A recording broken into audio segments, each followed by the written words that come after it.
Fat Joe Okay. went on a live or something to the effect, and he said that he don't know why Puerto Ricans was getting a little bit of hate. He said because, he said Puerto Ricans 50-50 created hip hop. And this caused a big rift between hip hop community and an emerging group known as the FBA, which is their Foundational Black Americans. Black Americans. Caused a big rift between them.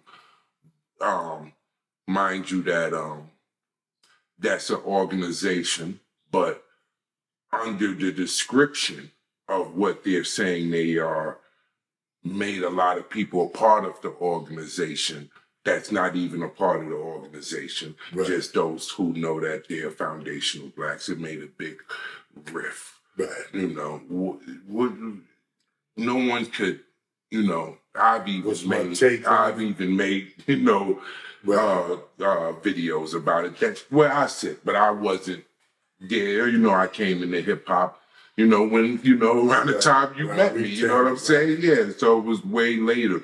But I know when I came in, what I felt, I saw. Right. But I would like for you to elaborate and for the world, let us know what's this take? Okay, so I'm going to bring it from a God body point of view. And, I'm going to first say like this, we know that the original man is the maker, owner, creamer of all things. So we know we started hip hop. So with hip hop being birthed in the Bronx, and especially the South Bronx, where there is a heavily populated Puerto Rican, Taino Indian, population. I can honestly say, and this is, I got Puerto Rican children. I got Puerto Rican baby moms. So, with this being said, like I said, the original black man is God and the maker. So when hip hop and all this popped off, we did make and own and cream this. So the FBA is right. It's the black man that the original people started hip hop. We created it, we experimented with it, and we blew it up. But I will say, like I said, with it being from the Bronx and it being a melting pot of Puerto Rican and a melting pot of black people, the same as disco. You understand? The same as, now when disco was popping off, you had blacks, you had Puerto Ricans, but when you look at disco, you'll see Italians, John Travolta, Saturday Night Fever and all that, from Brooklyn, from Arthur Avenue in the Bronx, and even when they did the movie The Son of Sam, and that happened up in, not Hunts Point, it happened, Clausen's Point, whatever. You know what I mean? Like Puerto Ricans were there, but there was a part of Puerto Ricans that they kept their own culture to themselves.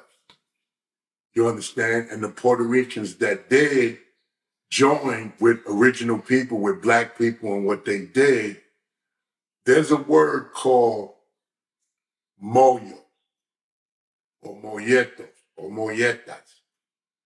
And I've never seen it written out, but in the pronunciation of being Hispanic, in the pronunciation, moyo would be spelled M-O-J-O, like mojo, but it's moyo. So moyo is a derogatory term that Puerto Ricans use towards black people. It's like nigger with ER. You understand? Yo, you messing with the Moyos, bow, bow. But me having Hispanic in my family and knowing the origin of it, I acknowledged it.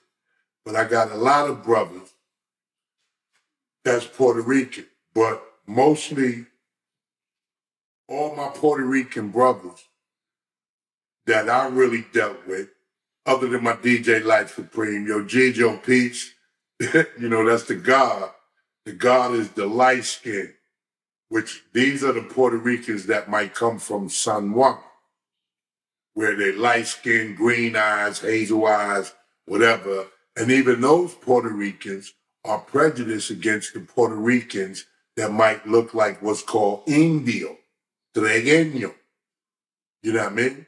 So they might be there's prejudice. It's all in because that's from the 50s and the 60s and coming over here and everybody trying to claim their own little set and all that. But now when it comes to hip hop, that's the original man created that. The black people created that. But you have your Ruby Deeds. You have your Prince Whipper Wicks. You know what I mean? All through hip hop, you had the Hispanic brothers, Tito from the Fearless Four, Prince Marky D. The Hispanic brothers was there. But see, with the creation of hip hop, okay, let's say it first started off with graffiti, because graffiti goes back to, again, like the Italians and Happy Days and all that, writing on bathroom walls. So it starts first with the graffiti. Then when the black side comes in that, it's the DJ. So then you got the DJ and you got the music that creates the background and the atmosphere. Okay? So then after the DJing, you would have the fashion. So no, my bad. Let me correct that, pardon me. After the DJing, you would have the break dancers, which the break dancers were original people, black people, and they could take you back to Sammy Davis Jr., his father. It could take you back to the Ben Vereen's and all that, the Gregory Hines and them, even tap dancing and all the moves and things what were made. That was the original man. But then you would have the Hispanic brothers and sisters, the Latinos, Tainos would come in and they would master the art of breakdancing. So you got graffiti, in which the Puerto Ricans jumped in on the graffiti. As far as the DJing, that was the black. That was the black and the Jamaican side with the sound systems. Then you would have the breakdancing, where you would have the breakdancing, and that's where Puerto Ricans again would rise up and push that further. So then after the breakdancing, you would have the fashion of the Pumas, the Procats, the Converses, the Lees, the Adidas, and as it would perpetuate, you have the fashion side of it. Then out of the fashion side, you would have the MC. So then with the MCs, to long story short, like I said, graffiti, DJing, breakdancing, right? Fashion, and then rapping. Those are what I consider the 5 elements. Because by the time the rappers came out, it was with the Cazelles, the Kangos, the Poses, in which a lot of what you're going to capture in later interviews, a lot of the poses, a lot of the slang, and a lot of the wording of hip hop came from the 5% Nation, which was the God. And even with that being said, the gods that, put into the melting pot of hip hop, the Puerto Ricans would come later and get with the gods. But their families, which might have been Latin kings, which was like the Bloods and the Crips and the GDs, Latin Kings were Hispanics that got together and said they're going to protect them and theirs in the community. So, you know, when you see Latin, like right now, Latin Kings might beef with the 5%ers. And even as I ran with Fat Joe, he was my man. But when the same time that I met Fat Joe, I met my man Anthony Crespo, Tony Montana, if anybody know. He lived in 1000 Trinity, Fat Joe building on the same floor. But Tone was Regueño, Puerto Rican. Tone was like brown skin, wore gazelles, and Tone was a wild boy. Rest in peace. I love and miss my dude, Tone. And Tone was a street dude. He dealt with dirty rugs. Figure out what I mean, dirty rugs. Tone dealt with that, but there was a part that Tone would release to me, like, yo, God, when I was incarcerated, I learned 120. Tone knew lessons.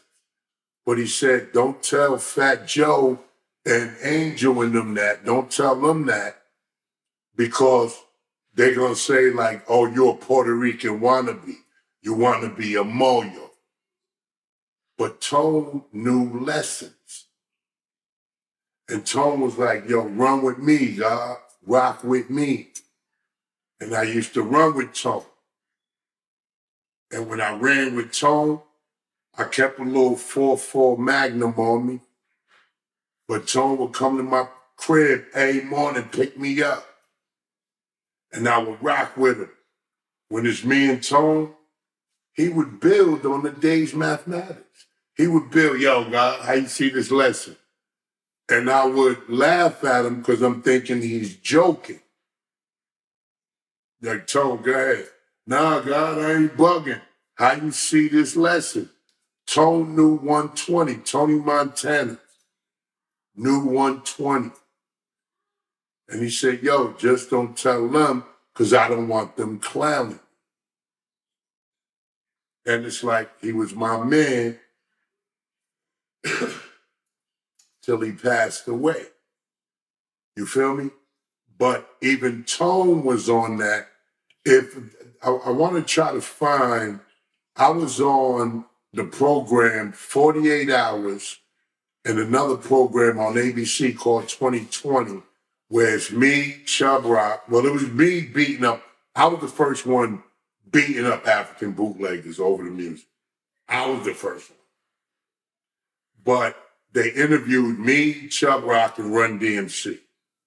Rest in peace, Jam Master Jay. But receipts, Run, you know, I got low receipts I could show you. Run and DMC to tell you we were all on. Barbara Baylor was the executive producer of this ABC show where we beat up bootleggers. But Tone is on that show with me. And Tone rocked with me. And he was my man.